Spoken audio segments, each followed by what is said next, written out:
कोईथी नहीं डरता। अमे आदिवासी रे जुवानिया, अमे कोईथी नहीं डरता।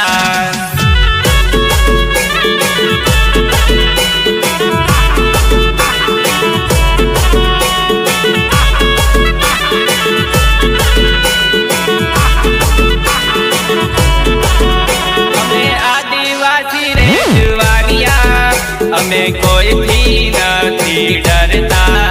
अमे आदिवासी रे जुवानिया, अमे कोईथी नहीं डरता।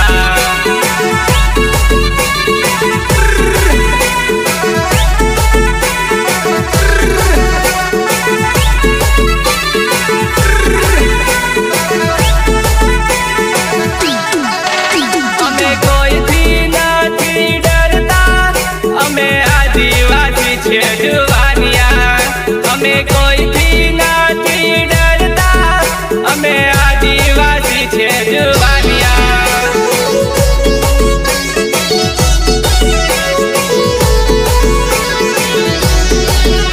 अमे कोईथी नहीं डरता।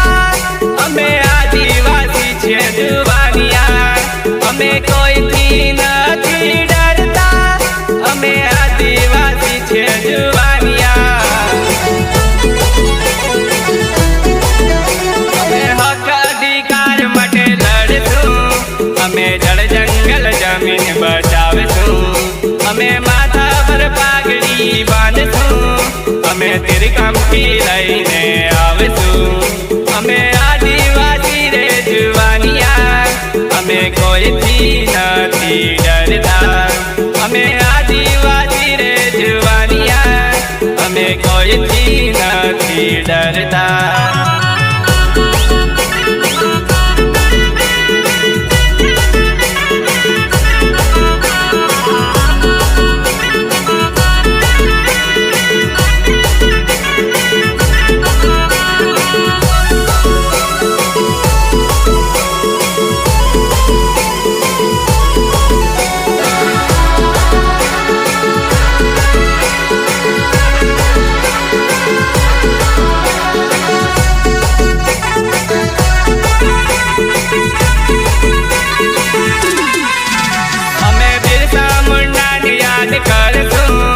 अमे एमना राह पर चालशुं, अमे टंग्या मामा ने याद करशुं।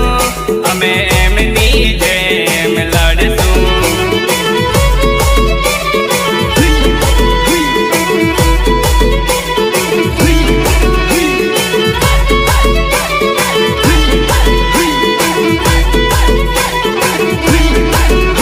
अमे बाबा साहेब ने याद करशुं, अमे संविधान मां मानशुं। अमे हरी मळी ने रहेशुं, अमे 9મી ऑगस्ट मनावशुं।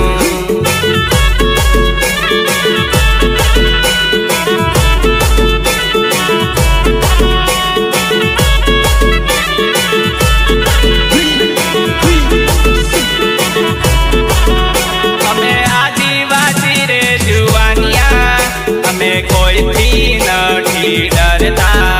अमे आदिवासी रे जुवानिया, अमे कोईथी नहीं डरता।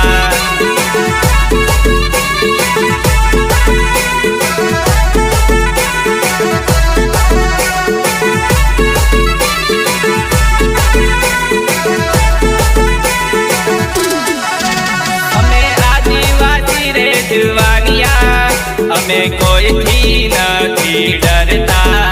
अमे आदिवासी रे जुवानिया, अमे कोईथी नहीं डरता।